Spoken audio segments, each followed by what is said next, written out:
This week on Breaking Waves. Literally no engine, no main engine, no auxiliary engine, no dinghy engine, and no wind. Pan, pan, pan, pan, pan, pan. This is SV Kiana. So now we're adrift. What's up, everyone? This is Ben. Hello, My name's Alie. with my baby. This is our boat dog, Bruce. And these are our cruising grounds. Thanks for coming along as we push our limits, laugh lots, learn more, Alie doesn't know this right now, but I'm kind of terrified. and explore everything that the Pacific Northwest has to offer. Don't forget to hit subscribe if you like our episodes, and welcome back to Breaking Waves.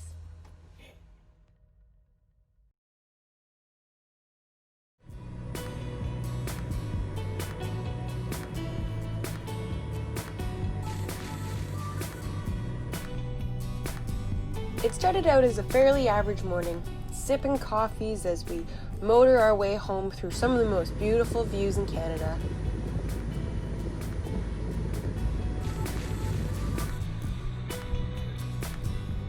Not a care in the world. Until this happened. What happened? We were standing inside and chatting, and the engine was going, and couldn't really hear the alarm that was ringing outside. I don't know how long it was ringing for. But anyway, the engine is overheating. Looks like there's coolant in the bottom of the engine. We just had the engine serviced specifically for the coolant system. They pressure tested it. They flushed it. They put in new fluid.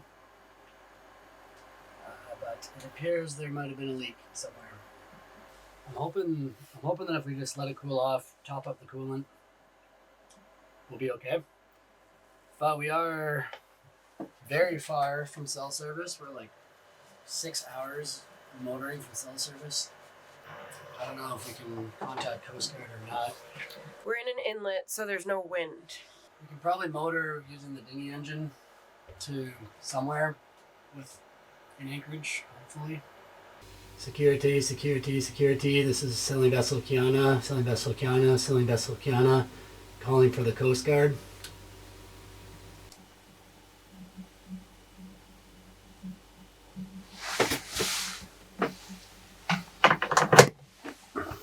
No dice. I should explain.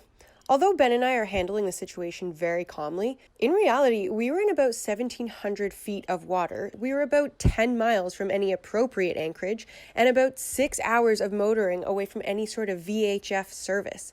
Although we're handling it very calmly, this was not a good situation to be in. So our coolant is actually boiling and bubbling.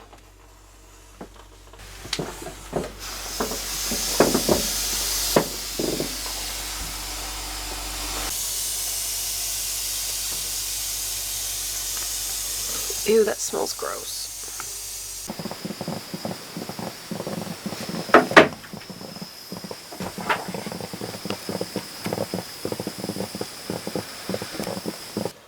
We're going to let the engine cool off. We might just have to keep topping up the fluid as we go. We'll let it cool off. We'll start the engine and see if the alarm is still going off. We'll probably check the strainer for the intake for the cooling water. Make sure it's not clogged. And hopefully that just gets us going again. Definitely not the best place to be breaking down in an inlet where there's no wind. Or marine radio. Or a radio where nobody is around. Hopefully we didn't damage anything, but hopefully we can just top up the coolant and keep going. It's annoying because we just paid mechanics to pressure test our coolant system and they said everything was fine. Clearly it's not. Because I didn't really trust the mechanics that the cooling system was all good. Even though we spent $700 having them look at it. Got Alie to buy more right before we left, just in case.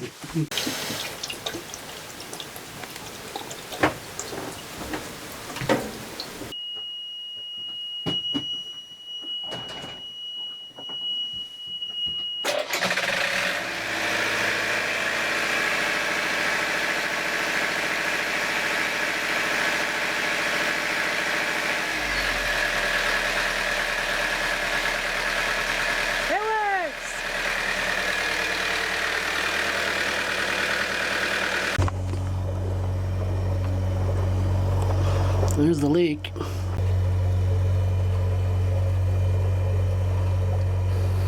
So we found the leak. Might have gotten worse because it's like drip, drip, drip, drip, drip, drip, drip, drip. Every time the engine's on. It's a pretty significant leak. So we thought about like finding it, and if it's a gasket we could just replace it because we have a lot of spare parts on the boat, but it's probably easier for us to do that from cell range, so we are going to... Actually, we can't do that because then we would drain the coolant. We don't have enough coolant. It's also like, we're just floating right now because it's very calm, but it's not ideal to be taking your engine apart in the middle of an inlet. So we're going to make our way back to cell range using the dinghy, and hopefully we can fix it there.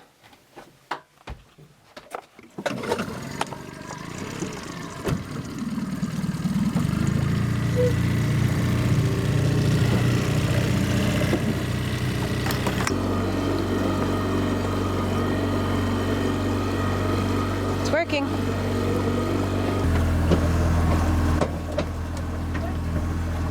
Keep going. So it's pretty light wind, but we're getting about another knot of boat speed with the sails up, and the engine's giving us like 3 knots, and then we can get up to 4 knots with the sails up. Fortunately, we can't fly our spinnaker. We've never flown it yet. The pole, we're not rigged with a downhaul. And we also don't have a second halyard on that side of the mast yet.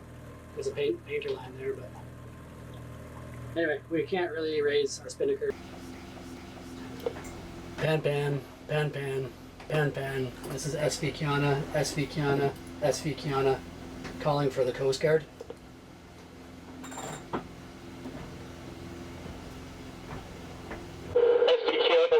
This is Motorist Decision. What's your location? You may not get the Coast Guard deep up in Jervis here. Over.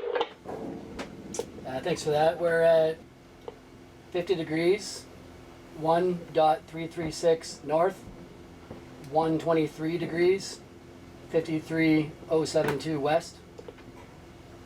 Roger. What's the nature of your dismissal? We've had an engine failure, and there's not enough wind to sail at the moment. So we have the dinghy lashed to the side of the boat, and we've got a full tank of gas. We're traveling at about 3 knots right now under dinghy power, and we're not asking for help right now, but we're just wanted to put somebody on notice in case we do run out of gas, and while we have radio coverage. Copy. Let me see if I can reach them, and I'll get back to you.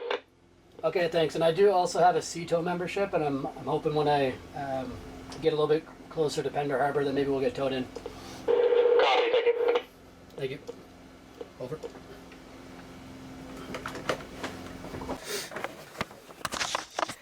You guys want to hear a funny joke? We just lost our dinghy engine because seafoam clogged the cooling water. Seafoam and a bunch of debris. We cannot win today. We caught it. Alie heard the engine making a different noise. And I noticed that the water wasn't spitting out the back, so hopefully caught it early enough. The engine doesn't feel too hot.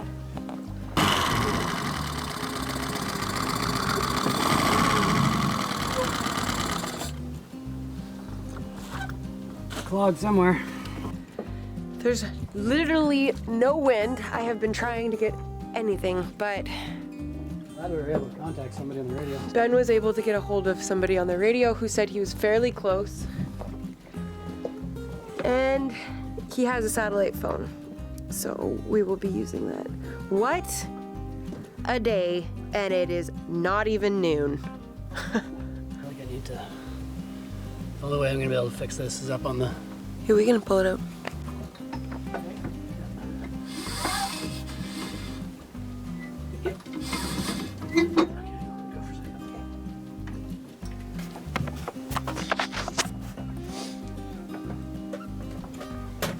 Despite our lack of any engine or wind,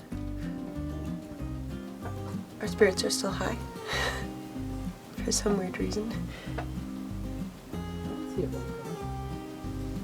Yeah, it's a white fleck on the horizon. Anyways, it's a learning experience and some good footage, probably. Am I right?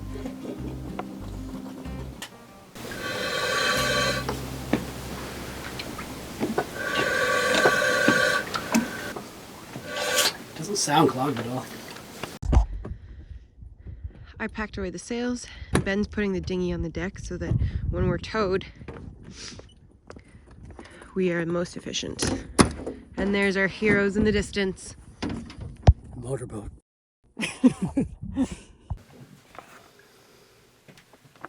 Indecision. We see you coming up behind us, it looks like, so we'll just hold tight here. And when you get to us, we'll maybe make use of that sat phone. Standing by 1-6, over. Copy, see you shortly. Yeah, it's an eerie feeling when we have literally no engine, no main engine, no auxiliary engine, no dinghy engine, and no wind, so no sail power. Luckily, we're just dead. Like, there's no current. We're not drifting towards a dangerous area. Still strange, just feeling like we're now officially helpless. Hello again. Hello! And he's an Maple Leafs fan too. Oh no, he's not. So I got a line here. Okay. I figured we'll tow you long and we'll tow this short and we'll just see how it goes. I just spoke to the rescue center. They're phoning Ceto. Okay. So I don't know at what point they'll meet us, Sweet. but we can go until then or wherever we need to tow you to. We got nothing but time. Sweet! Thanks so Thank much. you so much! So I don't know. Why don't I just give you anything? Yeah, you want to tow that boat behind this boat? No. I'm just. It's easier to pass with the dinghy. So Okay. yeah, rig one end of this up on you. And we'll go connect.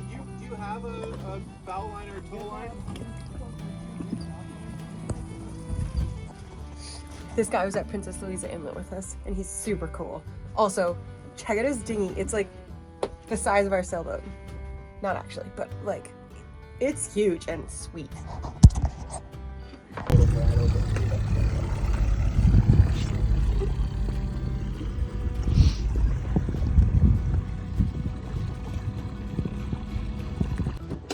So Leighton, our good buddy Leighton, Hero. hero of the day. We're getting towed in now, so we're like maybe not even a third of the way back to Pender Harbour area. So we have a long way to go yet, but anyway, so they contacted Coast Guard for us. They called Ceto. Ceto's probably already on their way. We have a Ceto membership, so that's good. It won't cost us a bunch of money. So we need to decide. I think we'll probably get a dock in Pender Harbour for the night, and then we'll get the dinghy engine working again so that we can at least control our own boat. We'll probably leave for Nanaimo maybe tomorrow night. I think the wind's supposed to be pretty good in the strait. So we'll be able to sail all the way back to Nanaimo, and then we'll get Ceto again, likely to get us into the harbour if we feel like we can't do it under dinghy power. And then we'll be home and we can call the mechanics that told us that they pressure tested our cooling system and find out what the hell went wrong there. Or we have to fix the cooling system. Poor Kiana. There are worse places to be stranded.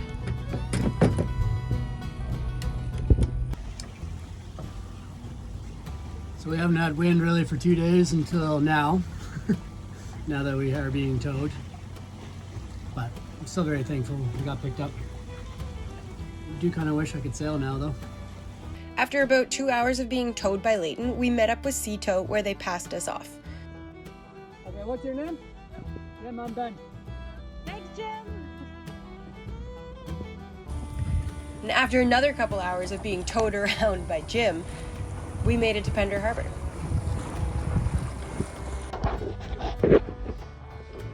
Well, we are in Pender Harbour, coming into the government wharf. That's where Ceto's going to drop us off. And we're kind of stuck there until we figure out our dinghy engine or our inboard engine, but our inboard engine is going to need, I think, a new part. So we'd rather do that from home. So basically we just have to get our dinghy engine so that we can get off and on the dock back in Nanaimo when we're home, and then hopefully we can sail across the strait on our own. So we've been checking out the wind windows for the next couple days, and there might be enough tomorrow to get home. It's a bit of a gamble because we don't have an engine, and the dinghy engine isn't going to get us across the strait. So there's lots of wind on Thursday, but we'd rather not wait till then. I don't know, we're trying to decide which day to go home, and it depends a lot on what day we can get the dinghy engine done for. So for our non-Canadian friends out there, sea tow is like tow truck drivers for the ocean. You just sign up for a membership, and then if you ever run into any kind of trouble, just give them a call, they'll come get you, and they tow you to the nearest marina. And I gotta give it to them. They slingshot us into the dock like it wasn't even a problem. And then we had Andy, another sea tow guy, standing on the dock there ready to catch us. Oh, well done. They were pretty dialed in. Andy even gave us a layout of the town, where the grocery store was, where the liquor store was, the mechanic even. I even asked him about the best fishing spots, and he gave me those too. We made it. We made it. Back to land. You ever been up to Princess Louisa? I gotta say, being stuck anywhere isn't fun. But there's a lot worse places to be than Pender Harbour. And almost every night, we got a great sunset. What's up, gang? I stole my move. Thanks for tuning in this week. I just wanted to give you a heads up that our Patreon page is up and running. So if you want to check it out, head on over there. Yeah, so a big learning experience, obviously, in this last video for us. And we mentioned earlier in the video that, you know, we had paid mechanics to look at the cooling system, and it still failed anyway. And, you know, ever since then, I've pretty much resolved that with the engine, I'm going to do as much of it as I can myself. And Steep learning curve. Steep learning curve. And then if you ever have a breakdown somewhere where there is no help, at least you'll know maybe how to fix it. So we're very thankful. Thank you, Leighton. Thank you, Cito. And thank you, supporters and viewers. We will see you next week. Hit subscribe to see how we get out of this sticky situation, and don't forget to hit the bell. Ding!